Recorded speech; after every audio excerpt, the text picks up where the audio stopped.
My name's Dave DeBow, founder of MoneyPartnerFormula.com, and this show is built for everyday real estate investors who are actively doing deals and looking to scale using other people's money. So if you're an active real estate investor and you want to get featured on this show to talk about your own real estate and capital raising experiences, then just go to daveinterviewsyou.com. Now let's get rolling with this episode, and remember to subscribe for daily interview content. Hey folks, welcome back. Today, zooming in from Colorado, we have a very experienced real estate entrepreneur, Erin Bradley. She's been in and around real estate for many, many years. For quite a while, she was in the mortgage business, but at the same time, she and her husband were doing all sorts of different things with real estate, and more recently got more into the passive side of real estate investing. And what's really cool about what we're going to be talking about today with Erin is she's really figured out a way, I believe you call it a way to create a life that you don't need a vacation from. Is that right, Erin? Did I get that right? Yes. Yeah. So I love that. And she's done that for herself. She's done that for her husband through real estate investing. And now she's helping the rest of us get our heads around this and how we can create that kind of lifestyle thanks to real estate. So Erin, welcome to the show. Thank you so much for having me, Dave. It's an honor to be here. I'm excited. Yeah. So give us a little snapshot of what real estate investing looks like for you and your husband today as of towards the end of 2024. Yeah, so it's been an evolution, and we always joke that we were accidental real estate investors. We had barely two pennies to rub together when we bought our first place in 2008, which was great timing to find a foreclosure in downtown Denver, Colorado for $95,000 in a Wow. not so desirable neighborhood, but it was a good place to start. And when we had our first child and we were ready to get a little bit more space from the one bedroom row home, we bought that next property and we planned to sell the first one, but we found the second one before we had listed it and ended up saying, what the heck, let's just see what happens if we keep it. And it turned into cash flow. And so then we were intrigued and we did it again with our third property when we were expecting the second child. We just always bought just what we needed, nothing more. So we were kind of playing the slow game back then. And that led us to be inspired to buy a little condo in the mountains in a ski town. And so we found this 70s time capsule in 2015 for 195,000. And once again, we just got lucky because as we were buying and holding these properties, as we all know what's happened to the real estate market since then, it was great because we had multiple worker bees appreciating simultaneously. And we thought we would sell one of the rental properties in Denver to buy the little ski condo, but we didn't have to because we found this little gem. And we also thought we were going to Airbnb it. So we thought that we'd live in the city, and I was in the mortgage business. He was actually working for a property management company as an employee. And we ended up being in the mountains every weekend. We just fell in love with being up here. And I remember going out to dinner with him saying, someday we'll move there full time. And I've always had this philosophy of if not now, when, and it's not a lighthearted cliche. It's because I've had a lot of loss starting from a very young age. I lost 5 of my best friends between 5th grade and 23 years old. And then, Wow. Other losses in my adult life. But I think that it instilled in me this feeling of not like a sense of urgency, but definitely a questioning of waiting for achieving the dreams that you have for yourself. And so we were talking about it, but our oldest was only 5 years old. So the thought of waiting until they were off to college was a long time to wait for me. And I Yeah. was like, well, what's the worst case scenario, So we came up to the mountains. We tried it out for the summer, lived in the little condo up here. And the primary residence in Denver, we put on short-term rental instead. And it actually ended up doubling his income. So I said to him, this is stupid. Quit your job. Who cares? Let's go live the life of our dreams now. And so we moved full time into this little, like I said, a 70s time capsule with wooden toilet seats and wood paneling and no washer dryer, no storage, no garage, 2 little kids. So that didn't last long before somebody was going to get hurt. So we quickly pivoted and moved into a townhome around the corner. So, bought another property and we ended up selling that one and it had appreciated $100,000. The And 70s time capsule one, that's what you're talking about? yeah. Got it. So, and we sold it with the wooden toilet seats. We didn't do a thing Nice. to it, but it had gone up $100,000 in a year. And so it was becoming apparent this was the game we were going to play. And so over the years, we've continued to buy and occupy. We've also done out-of-state Airbnbs. We've done house hacking, turning our basement into an Airbnb. We went on a 6-month RV road trip during COVID and homeschooled our kids. And we were by that point living in a beautiful home near the ski resort. And so, that started bringing in $7,000 a month in Airbnb income that we could leverage to have a great adventure. And so it's just kind of evolved into this lifestyle of unconventional decisions to say yes to life and say yes to the wackadoodle ideas that we have. And the last big wackadoodle decision was when we heard that the property we had bought for $950,000 in 2017 would sell for 2.25 Wow. 4.5 years later. And we said, why not? Why not now, right? And so we did sell that, and that actually allowed me to retire from my W-2 in the mortgage space and take the leap to fulfill my own personal pipe dream, which is to be full-time coaching and speaking. And I had been doing all of that simultaneously, right? Like running my mortgage business, scaling it, hiring people, speaking, coaching, podcast, wrote a book, traveling, just doing way too much. And so it was scary to take the leap, but I feel like that last investment and that sale gave me the runway to do it without fear. Without being worried about it.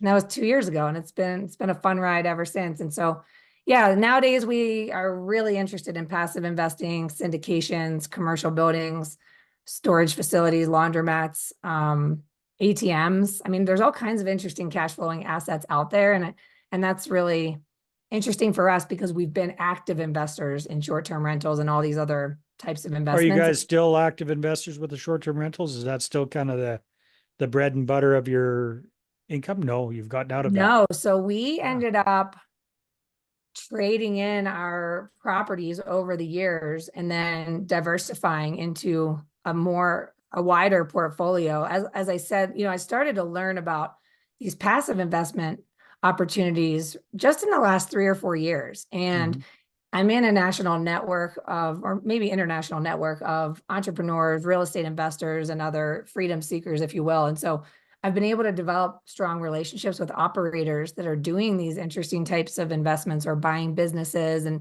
where you can be a truly passive investor and have a cash flowing asset right away. And some have the potential for long-term appreciation and principal return and windfalls later. Some are more heavy cash flow plays now, but that's been just an interesting journey because as a mortgage lender, it was like all I knew was residential real estate, and I didn't even know there's this whole other world out there. So that's the stuff that I'm having fun learning and experimenting with these days. So you guys are completely divested of all of your active investments and now 100% passive. Is that what I'm understanding? Yes. And I have to say that, it's been an interesting experience because most recently we sold a property that was underperforming. It was a great property for us to enjoy on South Padre Island in Texas.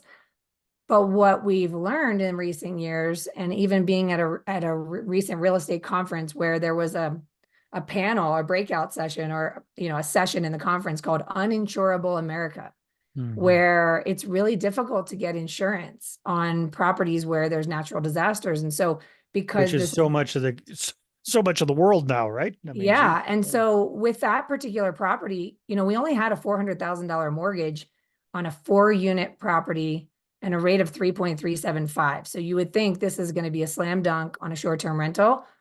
Our wind and hurricane and flood and property insurance exceeded the cost of the mortgage payment. It was extraordinary. And so we weren't cash flowing regularly. We did cost segregation analysis to accelerate depreciation. So from a tax perspective, we were trying to justify the savings that we were getting there. Yeah. But the reality is it was bleeding out. And so we unloaded that one. And literally a week before we closed, a hurricane came. It missed our island, but it hit an island up north off of the coast of Texas. and they halted the issuing of insurance policies in the state of Texas. But luckily, our buyers already had their policy in place. And so Wow. they were able to close. And we had another one that was in the Smoky Mountains in Tennessee that we sold last year because it also just wasn't a slam dunk. It just wasn't doing that well. I feel like we caught those investments on the tail end of the massive rise. Mhm. And there's just been this massive hurricane there where the region where our property was is fully flooded out and destroyed. And so for a while now, there won't be any short-term rentals. Like there won't be any income there. So it's weird. We've been very, I always feel like I ride the line between intuition and impulsivity. Like my gut will say go or pivot. And sometimes I can't really justify it intellectually. Like hold Mhm. on, buy and hold. I get it. Some people never sell properties. We have intuitively sold and then later looked back and been like, thank God we dodged that bullet. Yeah, interesting. So now, Erin, now that you're in the whole coaching space and you're helping other people create this life they don't need a vacation from, we can't get too deep into it, but what are big broad strokes? What are some of your recommendations for folks to kind of do that? Well, the number one thing I'm passionate about is that I don't believe any of us should settle in life or in business, and that life should be a series of pipe dreams turned into decisions before we know how, and the willingness to take chances and run towards our future rather than just living a life of, I guess, patching problems. Like I teach a lot of goal setting workshops, and when I ask people why about their goals, a lot of times their reason is to justify the fact that financially they're not doing well, or that last year was a down year, or because they've got these responsibilities. And it sounds to me more like running from than running towards. Hmm. And so I like to activate within others the concept that those little inklings, those little I wish I could, but they can be your reality. And when we spend time with people that remind us of our future, we start to realize that the only difference between us and somebody living the life we want, whether that's from an entrepreneurship, a career, a lifestyle, an investment, whatever, right? The only Mhm. difference between us and them is that at some point they made a decision to do it. And they probably didn't have it all figured out. And if you are curious enough, you'll find out that between their chapter 1 and their chapter 10, which you might be admiring, is a whole lot of ups and downs, trial and error, and falling on your face and getting up, and probably some funny stories that didn't feel funny in the moment, right? And Yeah. so I encourage people to spend time with those types of people and be curious. And instead of shutting it down that like we can't, or I could never, or I wish I could, but just say, what if it works? How could I? And how can I learn? And when you do this, you might get to someone else's chapter 10 by your chapter 4. So I've always been surrounded by mentors and coaches. I've never been without a coach, probably since 2008, when I was having my credit card declined for a $2 cup of coffee because I was at financial rock bottom.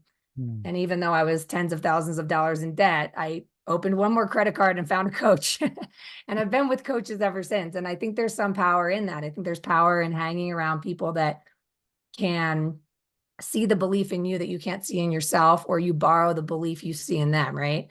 And that's why I'm so passionate about coaching. I struggled to create predictable growth and predictable income in my business journey.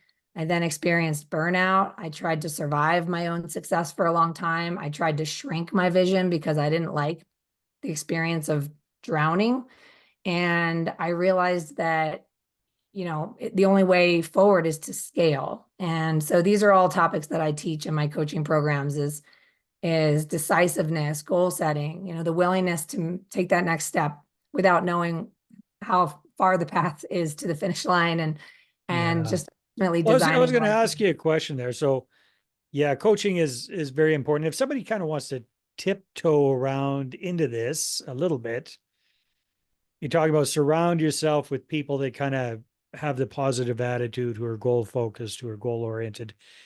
What would be some recommendations of places or groups that people could kind of hang out with, maybe even in their local area, that have a higher propensity of people like that? Any Well, ideas or I suggestions? believe that big thinkers want to hang around other big thinkers. I think that's why you and I both love being podcasters, right? It's energizing to spend time with people that are doing interesting things. It's inspiring, it triggers in you, right?